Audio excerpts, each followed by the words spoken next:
Good morning, greetings friends, and welcome to The Bright Side, your nutritional program dedicated to the understanding of the vast world of nutrition and nutritional supplementation. I'm your host, Pharmacist Ben, nutritional pharmacist from Boulder, Colorado. I use nutritional supplements where other healthcare practitioners use toxic pharmaceutical drugs and sometimes deadly medical procedures. If you suspect that there are natural nutritional roads to your health and vitality and well-being, and to addressing your health challenges, whatever they may be, but you don't know where to begin, you have come to the right place. As you listen to The Bright Side every day, you are more and more in control of your body, you are more and more knowledgeable, and you know you can overcome any health challenge. That is why we are here every day on The Bright Side, helping clear up the sometimes confusing world of nutrition and nutritional supplementation. Over the last 33 years of practicing pharmacy, I've seen drug-free recoveries from diabetes, hypertension, obesity, skin diseases like acne, psoriasis, eczema, rosacea, digestive ailments, autoimmune issues of all kinds, recoveries that by the standards of modern medicine can only be called a miracle. But what is in the world of the body, what is in the world of biology, a standard operating procedure. Because the human biological system is a healing system, it's a regenerating system. It is designed divinely to heal and renew itself on a moment-to-moment basis.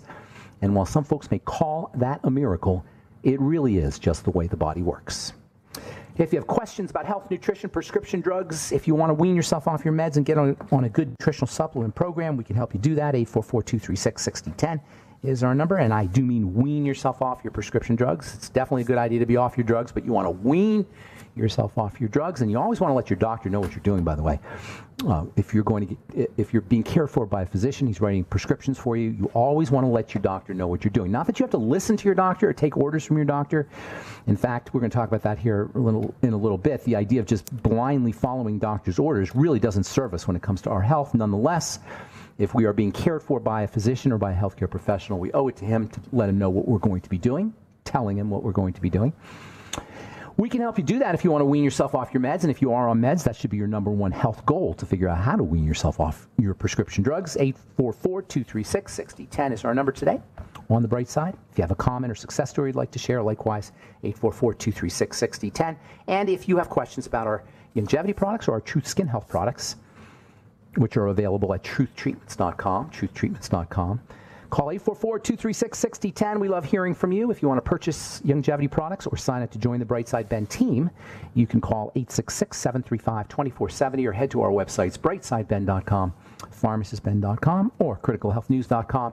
You can purchase products off the websites, and you can also sign up to join the Bright Side Ben team for a one-time $30 fee. You can be in business for yourself and help spread the word about the power and importance of a good nutritional supplement program, or if you like, you can just get your products at the wholesale price. Click on the Join the Team link at brightsideben.com, pharmacistben.com, or criticalhealthnews.com. Okay, welcome back to The Bright Side. We have been spending some time talking about the nature of beliefs, memetics, memes, mind viruses, and specifically when it comes to health, because this is at the end of the day a health show, how mind viruses keep us from being fully healthy. If you're on a prescription drug and you don't know what that prescription drug is or what that prescription drug is doing to your body, or even sometimes why you're taking the prescription drug at all, rest assured you have been infected by a mind virus. If you do anything that your healthcare professional tells you to do and you don't know why you're doing it and you don't know what you're doing, likewise, you've been infected by a mind virus. Mind viruses allow us to operate without thinking. They allow us to operate without knowing. And while that may come in handy occasionally when it comes to our health, it is a very dangerous proposition to operate with mental shortcuts. This is why so many of us have our organs removed unnecessarily. This is why so many of us are being poisoned by prescription drugs without knowing why. The sneakiness of the use of politics makes it worse. We have politicians now making it sound like we have a right to have cheap drugs, and if we don't have our cheap drugs, somehow we're not going to be as healthy as we should be. Bernie Sanders and other well-meaning politicians screaming about the high cost of prescription drugs. The implication being that there's this miracle pharmacological treatment that is going to save our lives. There's this magical remedy for our disease, and it's being withheld from us by greedy drug companies. Now, nobody's disagreeing with the fact that drug companies may be greedy, but we shouldn't have to depend on the poisonous wares of the drug companies to restore us back to health. The idea is, if we could just afford the magical cure, we could live a really long, healthy life. But the drug companies, they're charging us a lot of money, so they're evil. We got to get them to give us cheap drugs, free drugs. The government will pay for all our drugs. If drugs really worked, if drugs really addressed illnesses, we wouldn't have any disease because we are sure taking a lot of drugs. It's hidden in plain sight that the drug mentality doesn't work. According to the Mayo Clinic, published in the online journal Mayo Clinic Proceedings, 70% of Americans are on at least one prescription drug. More than half of Americans take 2 prescription drugs. And 20% of Americans are on 5 or more prescription drugs. Antibiotics, antidepressants, opioids, those are the most commonly prescribed. Antibiotics especially. And what does that say about our culture that antidepressants are the second leading class of drugs that are prescribed after antibiotics? That's a whole other story right there.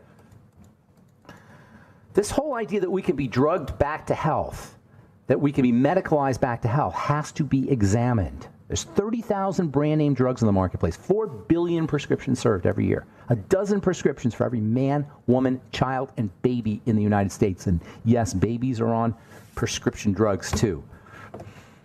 That's a lot of drugs. And as expensive as they are, we're still taking them. And we're still sicker and fatter and more depressed than ever before. And of course, it's going to be this way because drugs don't help. Drugs are not healthy. Drugs should not be part of the healthcare program, with, of course, the exceptions of emergencies and antibiotics and pain pills. There's some times you need a prescription drug. I'm fully aware of that. But in the long run, drugs work by blocking biochemistry. They make biochemistry stop. Typically, they will block a cell receptor, the little ears or sockets that are on the outside of a cell that initiate cellular activities. Drugs work by sitting in those ears, jamming up the works, blocking the doorbells. Kind of like when you were a kid. I don't know, when I was a kid, I used to stick a little, being a mischievous little devil that I was, I would stick little paper clips in the doorbell, and the doorbell would just stay rung. That's kind of how a drug works. It's like a paper clip stuck in a doorbell. Keeps the receptor on, or it blocks the receptor from being turned on. Other drugs work by blocking enzymes. Those are the two most arguably the two most fundamental aspects of all of biochemistry is cell receptor activity and enzyme activity, and drugs work by blocking both. Of course there's going to be side effects. Of course there's going to be toxicity. It can't help but be that way. I've been hearing a word tossed around by kids these days called woke, W-O-K-E, woke, which is basically derived from awake, refers to the idea that there are various forces in the culture that most of us are, most of the time anyway, are asleep to. And when you become woke, you notice that there's these forces.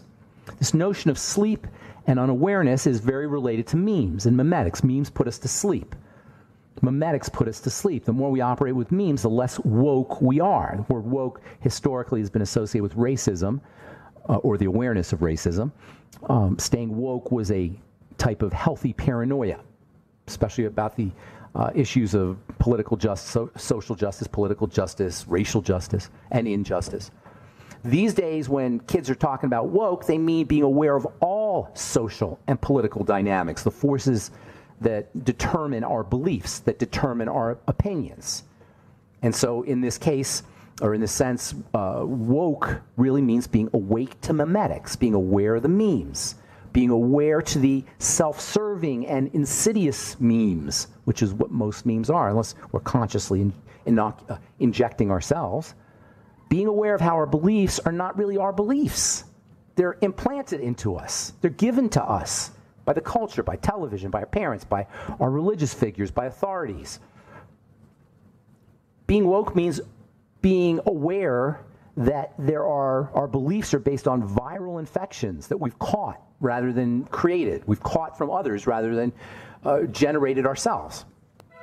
These memes, these mind viruses, are real viruses, just like a virus is. A virus is a piece of information. When you have a measles virus, all it is a piece of genetic information that is being passed to you. That genetic information incorporates itself into our genes, and then our cells become little measles factories. I'm Pharmacist Ben. We'll take a break. We'll continue when we come back. You're listening to The Bright Side. 844-236-6010 is our number. Don't go away. We've got more good health information coming at you right after this.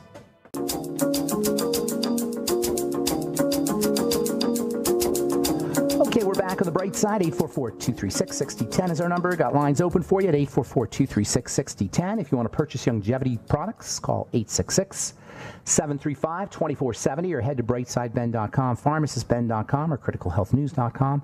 And if you want to purchase our Truth Skin Health products, go to truthtreatments.com, truthtreatments.com. We've got a skin health blog up and some specials going on, as well as a contest. We've got a contest that we're doing on Instagram, I should say. That's not on the website. That's on Instagram. If you go to our Instagram page, we've got a contest for a trifecta, $269 value. Go to pound Truth Treatments or hashtag Truth Treatments, and you'll get our Instagram page. You should also like us on Facebook, too. And we do Facebook Lives and Instagram Lives on a regular basis on skin health. Just did a couple yesterday. TruthTreatments.com is our website. Hashtag Truth Treatments for Instagram, and just Truth Treatments. Search for Truth Treatments on Facebook, and you can like us there. All right, 844-236-6010 is our number on the bright side. We're talking about this idea that we are asleep. We are asleep to our beliefs, memes, being woke, sleeping, mind viruses. These all serve to keep us sick. And in large part, that's why we're sick. It's our beliefs. It's what we think we need to do to be healthy. These memes, these viruses are not just viruses in the sense that they're transmitted virally. A virus is one of the coolest entities. I don't know what the heck a virus is, but it seems to have some kind of intelligence. It's a little piece of information. I'm talking about a biological virus like Ebola or measles. It's a biological piece of information. It's a piece of your DNA. Okay? It's a piece of DNA.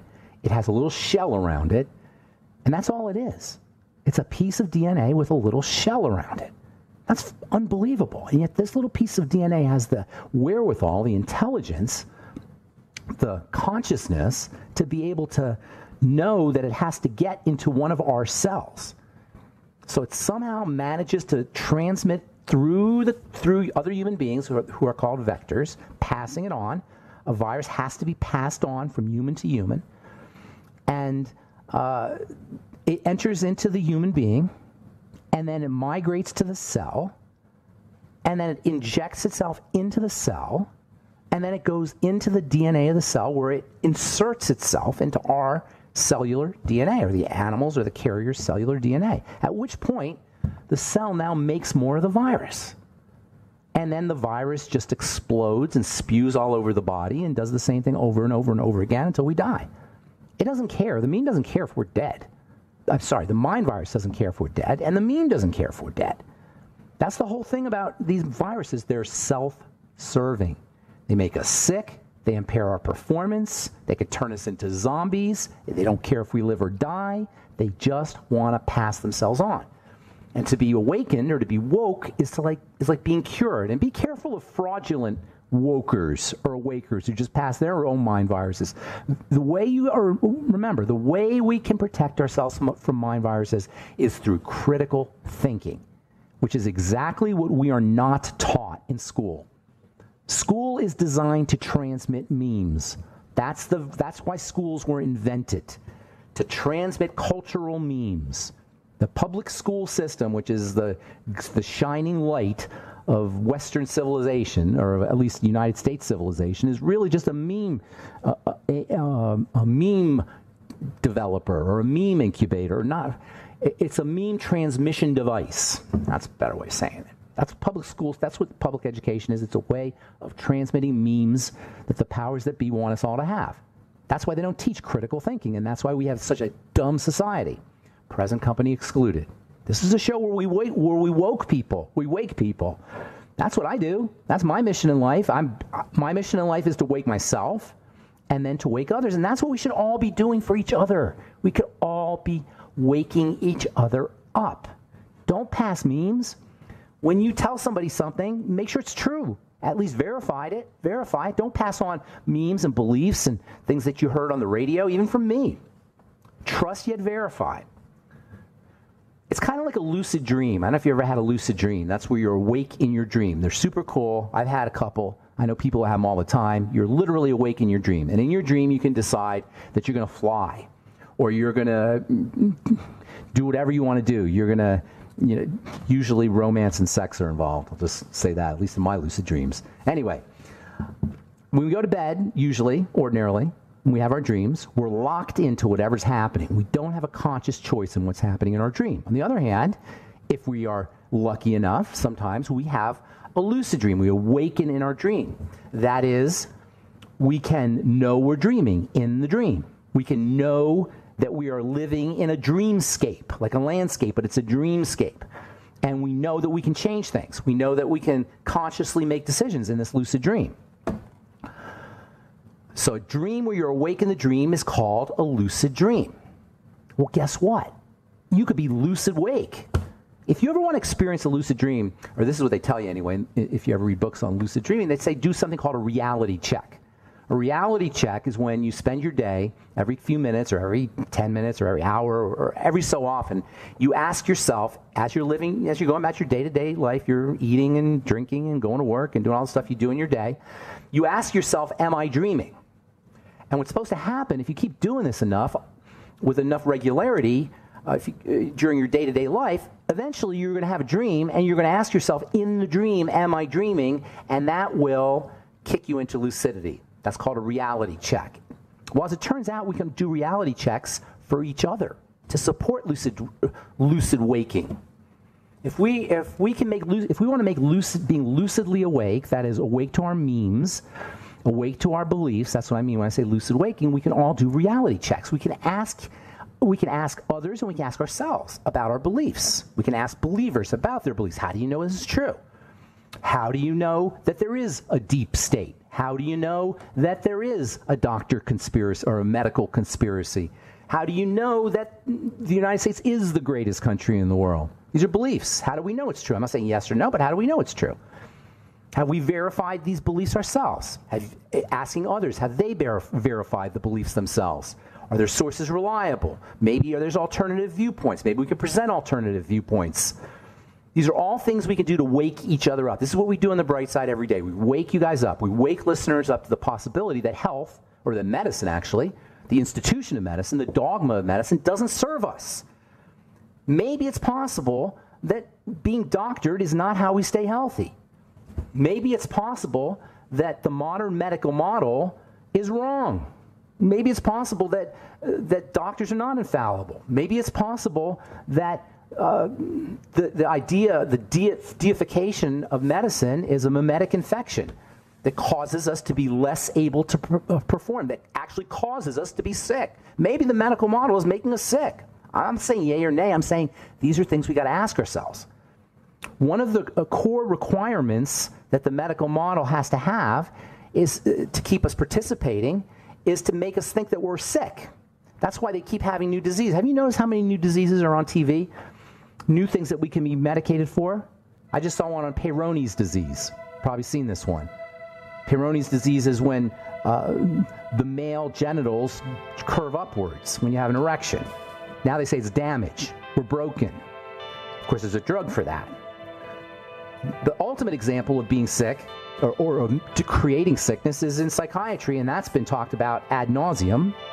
The whole idea that we're sick if we're depressed, or we're sick if we're sad, or we're sick if we think too much. All right, I'm Pharmacist Ben. We'll be back right after this. Okay, we're back on the Bright Side. Pharmacist Ben here, and we have lines open 844-236-6010. We'll get to your calls here in just a moment. Skin health products, Truth Skin Health products, can be had at truthtreatments.com, and all our longevity products are available at brightsideben.com, pharmacistben.com, criticalhealthnews.com. From the journal Science, this is kind of interesting. Gut microbes eat our medication. Researchers have discovered one of the first examples of how the microbiome can interfere with a drug's intended path through the body. Now, I've been talking about this for a long time, how probiotics, gut bacteria, metabolize drugs. The intestine in general metabolizes drugs. And drugs are, of course, metabolized in the liver. Drug companies don't like this. This is a research from Harvard University, published in Science, just released last week. Drug companies don't like the fact that probiotics, and doctors don't like the fact that good bacteria, I should say, metabolize their drugs. So they're trying to come up with ways to kill the good bacteria, to prevent the good bacteria from doing their work. I say, that's a great thing. Let's support the good bacteria. Let's support intestinal health because it'll help you clear your drugs more effectively. That's one of the best ways to detoxify the body, is to support the actions of probiotics, of course, or good bacteria, I should say. Chlorine in the water will compromise the microbiome, the health of the microbiome. Microbiome meaning the universe of good bacteria that live in the intestine. There's so many things we do on a regular basis that conspire to kill these bacteria, and this is one of the reasons why our bodies are so toxic, why we don't clear out our drugs as effectively. And by the way, because the microbiome changes based on the kinds of foods we eat, sometimes drugs will be more effective than other times. Some people will have problems with certain drugs and other people won't have any problems at all. This accounts for individual differences amongst people and individual differences in the same person at different times. The status of the microbiome has an impact on how well drugs are processed. And it's not just drugs, by the way, that are processed by the microbiome. It's hormones, especially estrogen. This is where estrogenic illnesses come from. Endometriosis, reproductive disorders, miscarriages, anxiety, autoimmunity, fibromyalgia, hypothyroidism. All of these illnesses, cancers, lymphatic cancers, breast cancer, all of these illnesses have been associated with estrogen, but it's not really estrogen. It's incompletely processed estrogen, beginning with a defective or messed up microbiome and intestine. This is why it's so darn important to work with food and intestinal health and the microbiome, as well as the liver and the digestive system in general. The pancreas and the stomach are all involved. If you have fibromyalgia, if you have endometriosis, if you have autoimmune diseases, if you have any illnesses that are being blamed on estrogen, your attention should immediately go to the digestive system, to the gut. When we say the gut, we mean the intestine, by the way. Immediately should go to the intestine. Bowel movements, one of the most important things you could do if you have autoimmune problems. Autoimmunity is this great mystery that nobody can figure out, and I'm telling you exactly what it's associated with, if not caused. Digestive issues, processing of estrogen, and toxicity that gets into the blood. All of these point to the fact that the medical model is helpless, that while the medical model is helpless, we don't need the medical model. You don't need the medical model to work on your intestine. You don't need the medical model to do a food diary. You don't need the medical model to do the elimination diet. You don't need the medical model to ferment your foods, to use vegetable juices, to get on a probiotic supplement, to eat more fiber. You don't need the medical model for any of it. And these are the fundamental places where we stay healthy. Yes, there are times you need a drug. I am fully aware of that. And I have Percocets in my medicine cabinet, and I'm glad I do. Because you never know when you're going to need a Percocet. Nonetheless, if you're on a beta blocker, or a calcium channel blocker, or an anti-inflammatory, or an antidepressant, you're on it for life, you're not doing yourself any good. We'll leave it at that. All right, 844-236-6010 is our number. Let's go to Michigan and say good morning to Pam. What's up, Pam? How you doing? Ben, thank you so much for what you do. I'll tell you, you do bring the light. And, you start off with, all this, real stuff that's going on in the world. And people, like me, I love to eat. And if people put their time where they spend their mind time in, then maybe, we can get more out of it. So what I'm saying about that is people don't realize here in Michigan, they're just now putting the crops in the field. It's the middle of June. Okay, we've had a lot of water, and, people are complaining about the water. But, God hears that. Mother Nature hears it. She's going to shut off the water, okay? And I'm out here right now today with Marion. She's at White Pine Farms in North Branch. White Pine Farm, North Branch. I'm Marion. Thank you. And so I'm out here volunteering in her, at her farm. And was it an organic farm? What kind of farm is it? It's all organic. We're certified organic. Hi, tell me your name, Marion, did you say? Marion, yes. Hi, Marion. What are you farming over there? Well, we have hoop houses, and so we have produce. We've been harvesting a lot of things out of the hoop houses, and we do potatoes and squash, and we also have beef because nice. we do a rotational pasture.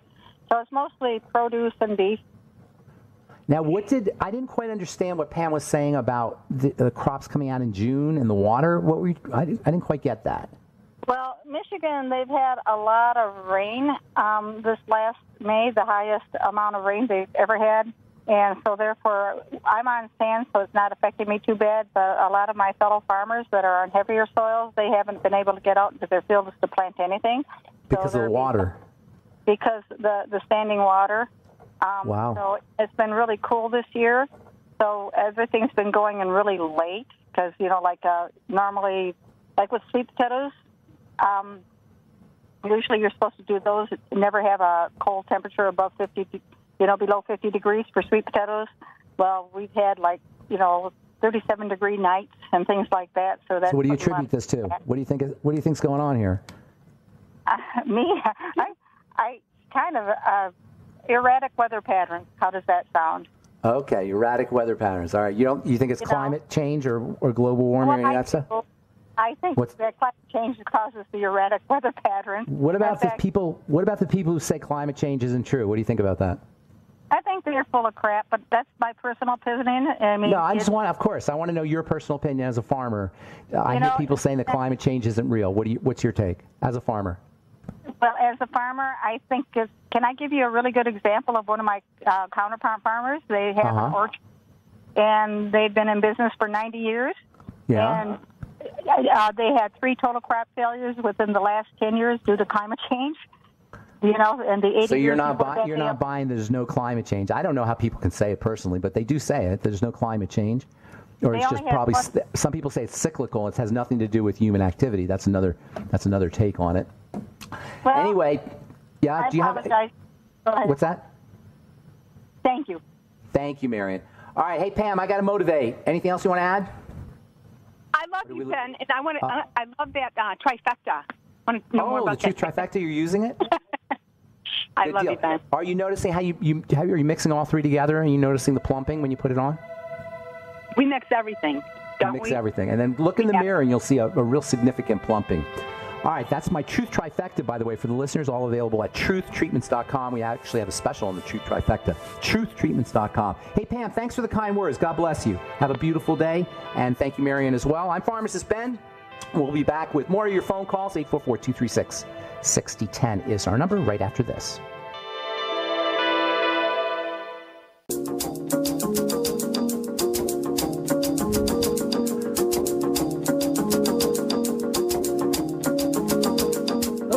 Are back on the bright side. 844-236-6010 is our number. Paul in Wisconsin, good morning. What's going on, buddy? Yeah, I'm running a 5K this weekend and looking for tips because I used to carb up, but now I don't really eat carbs. So you want to carb up probably a little. I'm thinking you want to carb up a little before your workout or before your marathon. Okay. Yeah, you don't want to have. If you're training for a marathon, you're going to have different carbohydrate needs than the average couch potato. When we talk about keto and low carb, we're not talking about athletes or especially not long distance runners. Go ahead. I'm sorry, Paul. Yeah, I'm just a 5K. So. Okay, well that's just a lot more than I can run. That's for sure. So give yourself some. Yeah, it's not. A marathon's like 12K or 13 or something. Yeah. Yeah, marathon's 26 miles, and a 5K is only 3 miles. Okay, all right. It's still pretty impressive. You want to make sure that you got some carbs on hand before, and then probably carry around some carbs with you. You could do like glucose or something like that. I mean, if you're running, you don't have to necessarily. You're probably lean and mean. You don't have to worry about the same things most people have to worry about. Nonetheless, you want to. You still want to do the same good things we all have to do. Medium chain triglycerides. Are you familiar with MCTs? No. You might want to start exploring MCTs, especially like right before you do a workout. MCTs are burnt for fuel. They're used for fuel. They're not quick fuel necessarily, super rapid fuel, but they're good. It's a good source of fuel, and it's good for people who have liver issues. It's good for people who want to lose weight. It's also good for athletes who don't want to go into doing too many carbs. It's a good way of getting some nutrients in your system. The problem with carbs is if you do them too early, you can go into hypoglycemia, low blood sugar, and that obviously is a problem. So if you're going to do carbs, do them real close to your workout or even in the middle or maybe at the end of the run kind of thing, like to give yourself a quick burst. Because sometimes if you do too many carbs ahead of the race, you go into low blood sugar. That's not a good thing. Also, helping your body use sugar is good. Use carbs, use energy is also important. The B vitamins are especially important. You might want to make yourself a little B vitamin drink, or Beyond Tangy Tangerine, actually. That's loaded with the B vitamins and electrolytes, vegetable juice. a little vegetable juice ahead of time. That's what I'd be doing. B vitamins, veggies, or veggie juices, I should say, Beyond Tangy Tangerine, electrolytes, MCT oils. Make sure that you're taking good fats all along, not necessarily right before the race, but you're on a good, the Ultimate EFA is a good fat supplement. And, of course, if you have digestive issues, you want to make sure you're working on those. All right? So what would you suggest for a 57-year-old male if I went to truthtreatments.com? Get our Truth Transdermal C Serum, get our trial size, get our Biomimetic Mineral Mist, and then if you want to go all out, get our retinol, trial size of our retinol 1% gel, and then work yourself up to the 5% gel. Male skin really, really responds well to our Truth treatments because they're basically formulas that I've been making for myself. So it's like it was designed for men, but it's still, skin is skin no matter what. But with male skin, you can do a lot more. You can really go crazy with male skin in a way that you can't necessarily with female skin. But still, all skin needs vitamin C. All skin needs retinol. All skin needs electrical energy from minerals. So the ingredients, and it's all about the ingredients. The ingredients in our Truth treatments are unisex or androgynous. They're good for men and women. All right, Paul, truthtreatments.com, truthtreatments.com. Thanks, buddy. Good luck. And let's go to Florida and say hello to Chris. Good morning, Chris. What's going on? Good morning, Ben. Well, I'm not sure that anybody is actually disputing whether climate change exists. If they do, I would like to hear what their argument is, because it seems pretty obvious, no? Well, yeah, of course. But my point is that global warming, the term asserting that it's happening, has become climate change. But that's not really something that anybody. I don't think anybody's arguing. If you can point out to one person who's saying that there's no such thing as climate change, and what their basis for that is, I'd be interested to hear about it. But I don't understand how. Argument. You said it's a straw man argument. Yeah, I don't know. I've heard it said, and I don't know for a fact, I've heard it said both things. I've heard, number one, people disputing climate change, and I've heard people say that there is climate change, but it's not human. It's not caused by humans. I don't understand. To me, it seems pretty obvious there is climate change, and it seems pretty obvious that it's human-based, and there are cyclical, nobody's disputing cycles. I don't know, though. I haven't really explored it enough to know. I can just say, it seems from the research I've done, and I'm not going by memes here, I'm doing with the research I've done, that there is climate change. And it sounds like you're knowledgeable about this. Is that right, Chris? This is something you've studied? Not as much as I would like to, but it ties into health. And like you just said, we agree that I don't think anybody would dispute that there are changes in the climate. Of course, whether it's man-influenced, I believe it is. I believe that, of course, it is, but not to such a degree as the sun. But the point is, when it comes to the main point I'd like to make is that, other than that, is that the main greenhouse gas, alleged greenhouse gas, I'll say, according to the EPA's website for the last several years, is fluorinated gases. So I'm not. I want to point out that for the last several years, because many have pointed out that Trump is very anti-EPA, and I'm not disagreeing with that. But if you check out, say, the Wayback Machine and see that these statistics I'll give you are true for the last several years, even before Trump took office, the EPA's website lists several different greenhouse gases. Of course, there's CO2. There's carbon dioxide, methane, nitrous oxide, and then there is fluorinated gases that I think everyone should agree are the most troublesome, whether you believe in global warming, whether you believe it's man-made or man-influenced. These fluorinated gases are toxic. Of course, fluorine. You're saying fluoride and chlorine. Yeah, fluorine and chloride. And chlorine, you're saying, right? All right. Fluorinated gases like chlorofluorocarbons, CFCs, and there are some others. Yeah. But, absolutely. They mainly come from phosphate and, fluorine, the phosphate mining industry and the refrigerant industry. But mostly, that's right. Industry. They're industrial waste products. They're spewed out into the atmosphere in the tons, and every year. And obviously, it's going to have some kind of impact. It doesn't just disappear. Yeah. I mean, so obviously that seems pretty obvious. And yet you only hear about carbon footprint. Well, carbon feeds plants, and that's a great way to grow more plants, and you have the ultimate carbon dioxide sink or sequestration system. You don't have to build a big plant for it. But, it's all about faulting the people's emissions rather than faulting industry, who is the most impactful. That's a good point. When you look at the EPA's website, it says that, and by the way, they failed to mention the most impactful is water vapor, but, other than the fluorinated gases. Now, they say the CO2 has a global warming potential of 1, and the others have very, like methane as 28 to 36, nitrous oxide at 265. We only have about 30. Chris, we only have a few seconds here, but you sound like a very interesting guy. I want to know what's the bottom line here? What are you saying? Sum it up in like a sentence or two. Okay. Well, fluorinated gases have a global warming potential in the thousands to tens of thousands, according to the EPA. CO2 is 82% of greenhouse gases divided by fluorinated gases. Well, without getting into the math, what's the one thing you want us to take away? Because I'm going to run out of time. What's the one thing you want me to take away? Well, the math is that 27%, which is what was fluorinated gases, account for thousands to tens of thousands of times the impact of global warming than CO2. Okay, so the issue really you're saying is industry, not carbon footprint of the individual, but it's industrial industrial waste that's being spewed out into the atmosphere. Is that what you're saying? Yeah, absolutely. So who other than, say, Big Phosphate would disagree? The priority is to start by ending phosphate industries currently unmonitored. It's terrible. The phosphate industry is one.